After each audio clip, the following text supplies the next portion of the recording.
Hello, this is the Provoked Prawn, and this is the Corsair iCue H150i Elite Capellix all-in-one cooler. This is an unboxing video where I'll be talking to you about this 360mm radiator cooling system for your CPU, showing you what it's like as it comes out of the box and talking about all the highlights and lowlights of it, as well as the installation process. Now, for reference, the iCue H150i Elite Capellix obviously has RGB on the pump and the fans, and I'll be talking to you about that as I go through, as well as showing it off at the end in the software as well. This is a cooler that is compatible with various different socket setups, including everything from Intel's 1150, 1151, 1155, 1156, 2011, 2066, and the 1200 socket, which I am going to be using for this video. It's also compatible with AMD, AM2, AM3, AM4, FM1, FM2, STR4 and STRX4. So it will work with a number of different CPUs, and that makes it very flexible and easy to set up actually. The cooler itself is also very interesting, not least of which is that pump, which as you can see has some pretty nifty RGB lighting on it, which is controllable in multiple zones, as are the fans. And the fans are another highlight that I'll be going into a bit more depth about as I unbox and give you an overview of what it's like. But these are ML120 RGB fans. They are not to be confused with the ML RGB Pros available from Corsair, because these are a special sort that are only included with this and can't be bought separately as of yet, which is interesting. But they have some pretty good specifications as well. They go up to 2,400 RPM from 0. They also are incredibly quiet on the quietest setting, and it runs really quietly, and that's definitely a highlight to this. Now I'm going to be doing a separate video on the pros and cons of this cooler if you want to see something a bit shorter, but this one's going to go into a lot more depth on it. Be sure to check out the description for links to that video, as well as all the other information and where to buy it. Now, another highlight, as you can see, is it also comes with another front plate, so you can actually swap out the look and feel of the pump head as well. And you have all the screws necessary for installation process. Now I'm going to be installing this pump in a Corsair 4000D Airflow, which is a new case I'm going to test this out with, and you'll get to see the installation and all that glory. We'll talk about that in a bit more depth a bit later on. And here included in the box is another thing of interest, and this is the new Corsair iCue Commander Core, which essentially takes the place of Corsair's lighting nodes and Commander Pro and puts it all into one device, which is fantastic. It really streamlines the process and makes the setup a lot easier. From here you can control the power and RGB lighting for up to 6 fans. It also has a temperature sensor built in, and you plug the CPU pump head directly into this control box, and then the control box itself is just plugged into your SATA power and the USB header on your motherboard, which makes the setup really easy, a lot less faffing around with multiple boxes at the back of your PC, and I'll show you where I installed mine a bit later on. But it's really easy because you've got one side RGB, the other side fan, which is the power, so you basically plug them sequentially in. So for example, the top fan on your radiator will go into number 1 for RGB and number 1 for power, the second one goes into 2, and so on and so forth, and it makes it a really streamlined process. There's less worrying about which boxes go where. Obviously it only works for 6 fans, but that's perfect for the case I'm setting up, because we've got 3 fans on the radiator itself and then 3 fans in the case. So ideal setup process there. This is a 360mm radiator, but there are smaller variants. As you can see, the pump itself is pretty chunky. It stands out quite a bit, but has a very nice look and feel to it. And as always, it comes already pre-installed with thermal paste, so you don't have to worry about that, which is always nice. There is a few dings in the radiator as it came out of the box though, which is weird, because as you see it was nicely packaged, but mine has been roughed up in transit or something. It doesn't look as good as previous radiators I've had. Not necessarily an issue if you're stalling the fans on there, obviously it's going to cover that up anyway, but a bit strange, unusual. Now, as I said, these are the ML RGB fans. They have 8 LEDs built into them that are individually programmable in the software, and I'll show you that later on in iCue software. You can set that up and you can select them individually, which is pretty neat. This is also a low noise cooler. It has a 0 RPM mode that you can set it so the fans will stop entirely if the temperatures are low enough and it keeps it running really quiet. It also has a quiet mode, which is insanely quiet. I was really surprised by how quiet it does get, and we'll be talking a bit more about that later on. One point of note is these ML fans for some reason don't have the anti-vibration mounts on them, which I thought was unusual, but then they are going to be installed quite tight on the radiator. Obviously they all have the two cables attached, so one for RGB and one for power. Now here you can see, for comparison's sake, ML120 RGB Pro fans, which were bought separately, and you can see that those do have the anti-vibration rubberized mounting on them. Those fans interestingly spin slower than the ones that come with the cooler as a top spin, and actually have less airflow, so the fans that have been included with this cooler are actually very efficient in that way. Quiet, but also at the high end they can spin faster and get some good airflow going. Now Corsair recommends installing your fans in this way, in that they're going to be pulling air from outside the case through it and over the top of it. They actually recommend top mounting it and then doing it that way, so pulling cold air in from above through the top of that, and obviously going to vary depending on your case if you can get a 360mm radiator at the top. Personally, I don't necessarily think that's a good option. Now another thing I want to show you, which is a gripe that I have with Corsair's all-in-one coolers, unfortunately, that still is an issue. So if you're going to do this, you're going to buy one of these and set it up, I'd recommend going through this process first of all. What I'm planning on doing is basically setting this up to have the fans at the front of the case and pull air across the radiator into the case. Keep the radiator cool, but also make the most of the RGB lighting, so put the fans on the front rather than the rear so you can still see the RGB. I knew that I was going to have problems with this, as I have done with most other radiators from Corsair in the past, in that the fins on the radiator itself unfortunately get in the way of the screw holes, and you can see that here with a close-up macro shot. You can see the fins through the screw holes that you're meant to screw into. If you try and install the fans on here with a screwdriver, you will find it takes no end of pressure and is really tricky to do. It's very hard to do, especially if you're trying to do it like I'm doing, where I'm installing through the case and into the radiator rather than installing the fans on the radiator first. I'd recommend, if you can find something, in my case I've got a screwdriver with a flathead option on it, basically sticking that in as far as you can and wiggling it around. A thin screwdriver top, something that you can get in there just to poke those fins out of the way. Obviously we don't want to damage the cooler in any way, but you're making it a little bit easier to then be able to screw the screws in. Someone else in a previous video I saw, I made this comment and said they used a drill. I personally wouldn't risk drilling into there just because I'm pretty clumsy and you could end up damaging it more than you'd want to. But as you can see here, even after wiggling that thing around in there, I'm still having difficulty screwing it. So it's worth pre-screwing without the fans on there, just trying to get those screws in as hard as you can, and making it easier for you when you go through the process. This bit is always painful and I hate it, and never seems to get any better with Corsair's coolers for some reason. Their coolers are generally fantastic and I've used them for a long time, but this part of the setup is always a nightmare. Once the fans are on, it's obviously not an issue, but beforehand it's a problem. This is not something I had with the NZXT Kraken X73 that I looked at recently. That was much easier to install. Check out that video as well. That's well worth looking at in terms of a 360mm cooler. Very nice. But once you've gone through the process, you can see I'm doing it again here. Actually what I am going to do, as you'll see in a minute, is put the radiator into the case and then screw through the fans. But this is what the end result is I'm trying to achieve. You're using the longer screws to go through the front of the fans and into the radiator to hold it in place. And that is what Corsair would recommend, except the other way around and on the back. You'd then install the radiator itself on your case by either using the fan mount or the case itself. Just use the smaller screws and washers to hold it onto the case. But what I'm going to do is basically screw through the case, through the fan and into the radiator, and you'll see that process in a second.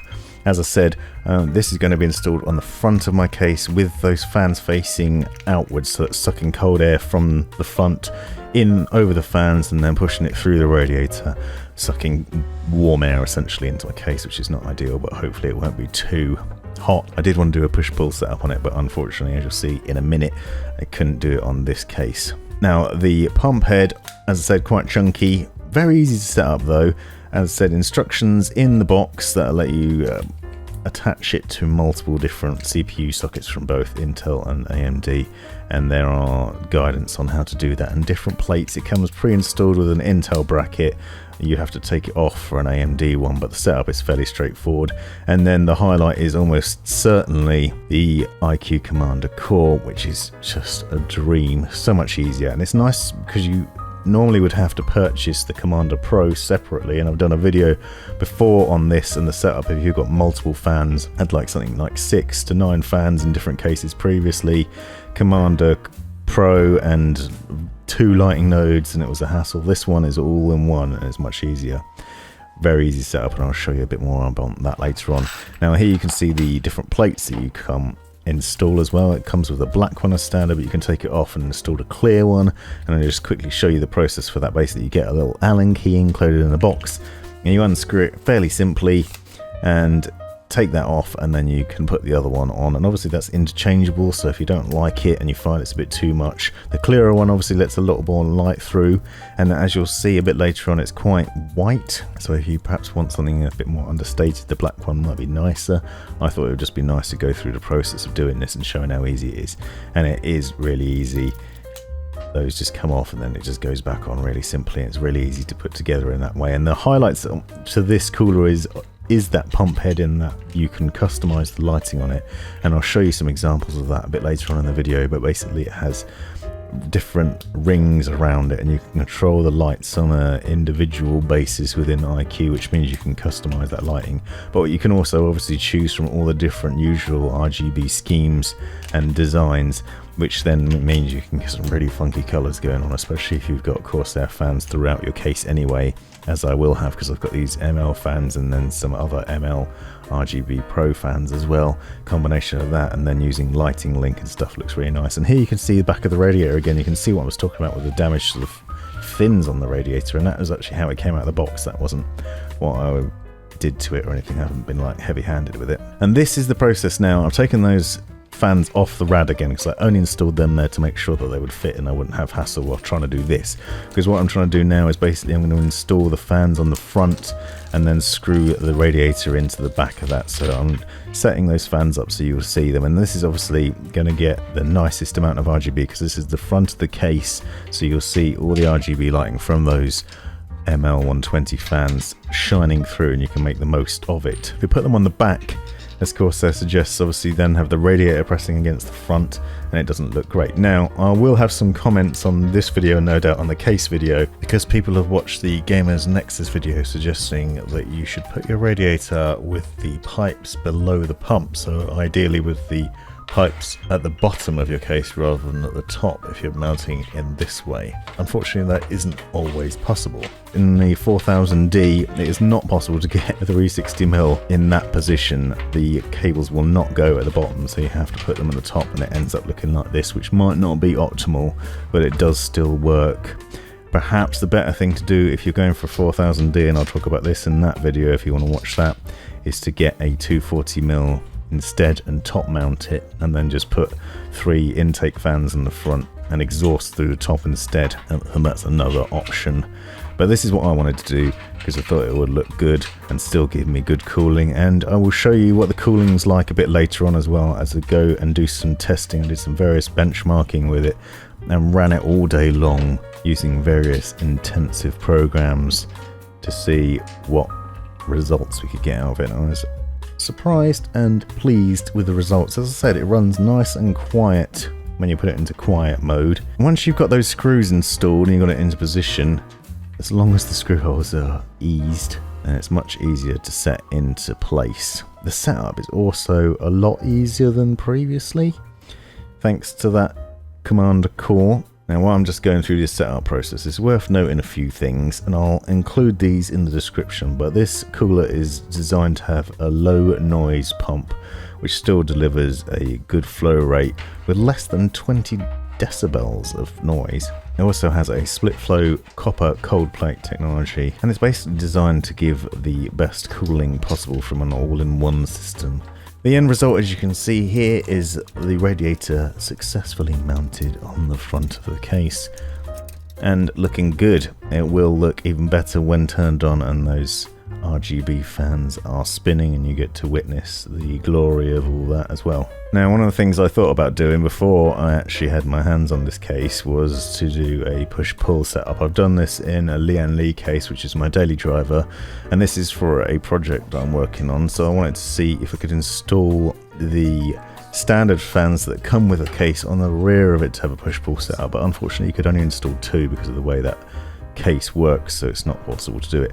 However, I am going to do a separate video in the near future on this pump with some SP fans, so static pressure fans from Corsair.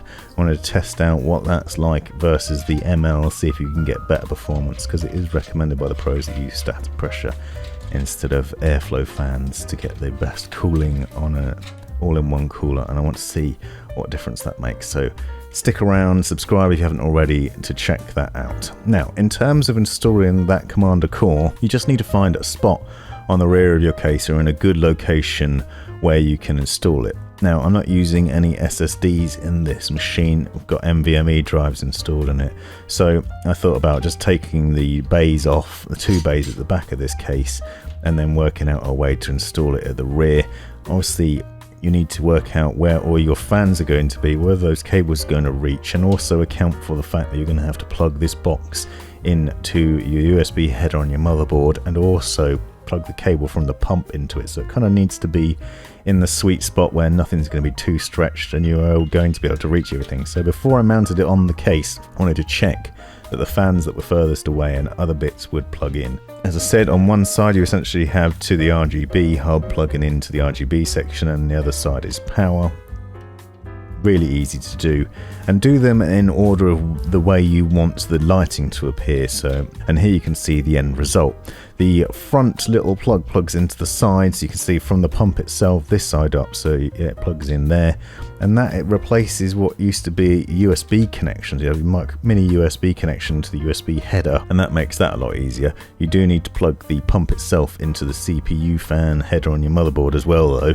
And obviously the control box also needs to be plugged into SATA power. So you basically got the power and the control. But that control box then means that everything appears in iCue. You can see all the fans that are plugged into it and the pump, and control them all directly from there in terms of RGB lighting, fan speed and everything else. So if you have 6 fans in your case, then this is perfect. If you have more, you might need to opt for either fan splitters or plugging things directly into your motherboard.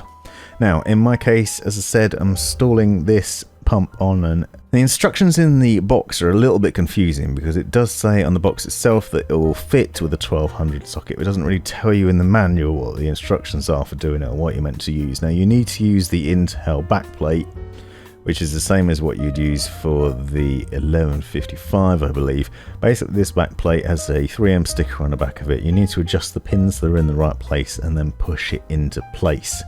There are then some standoff screws that I'll show you in a minute for the 1200 that are the same length on either side that you then screw into the front, and I'll show you that as well. But basically, you just need to watch out because the instructions 1200 aren't in the manual. But if you have any other of the CPU sockets, whether it's AMD or Intel, you'll probably find the instructions are fairly straightforward. They basically involve putting a backplate on, although some of them don't need a backplate, and then screwing on the standoff screws and setting the pump head down over your CPU, and then using the thumb screws to tighten it up. Fairly straightforward process. The cabling is probably the more tricky thing, but that has been simplified thanks to the Commander core, which is really nice. So back to the front, you can see I have my CPU already installed in there. Now I just need to put the standoff screws into the holes in all 4 corners, and then the pump head will sit over the top of that. And here you can see that there's no labeling on this packet, but it was the 2011 or 2066 standoff screws, and you want the ones that are the same length on either side, and those will work with the 1200 socket as well. So if you're interested in that, then this is the setup process for you, and this is how to do it. So basically just sit those in there and screw them into the 4 corners, and then put the pump head carefully down on top and screw it down with the thumb screws. For the most part, apart from screwing the fans into the radiator itself, the setup process for Corsair's all-in-one coolers has always been streamlined and easy, and that is also not just because the instructions in the manual are usually very good, but also everything like the bracketing and screwing down the various standoff screws and all that is really straightforward as well. But also I've always really liked the style of the pump head and the fact that it comes pre-installed with its own paste, so you don't have to worry about putting too little or too much thermal paste on. You may choose to remove the thermal paste that's installed on there and perhaps get your own, perhaps an uprated one. I don't think there's any necessary reason to do that unless you're a mega snob. I found it works really well. Every time I've used it, I've never had any cooling issues. Once that pump head's down on, you can just set it down with the thumb screws. Now you'll note that the cable that goes into the rear of the machine and plugs into the commander core is quite thin, and that's a nice addition too. It's thin and long, and it makes it easier to hide. And you also have another cable that comes out of that I said goes into the CPU fan header on your motherboard, so that then lets your PC and commander control it and make sure that it's running at the right speed to keep your machine cool. There is the optional extra of a temperature gauge on the side of the commander core as well, so you can also get some extra temperature readings and monitor what's happening there.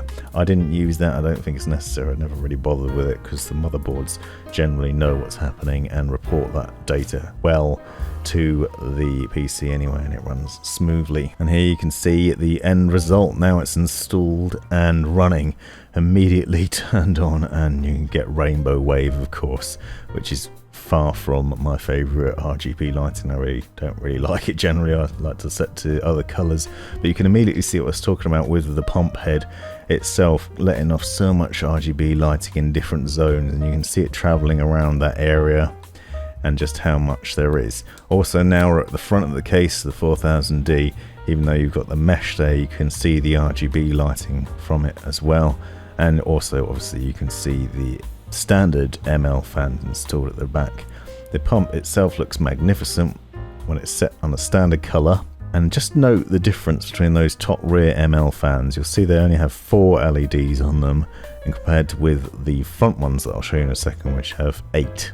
So with the ones that are included in the box, you get a lot more RGB lighting, but they aren't currently purchasable, which is interesting because that means you can't basically make all the fans in your case look the same, but you can see the difference immediately here just from how many LEDs you have.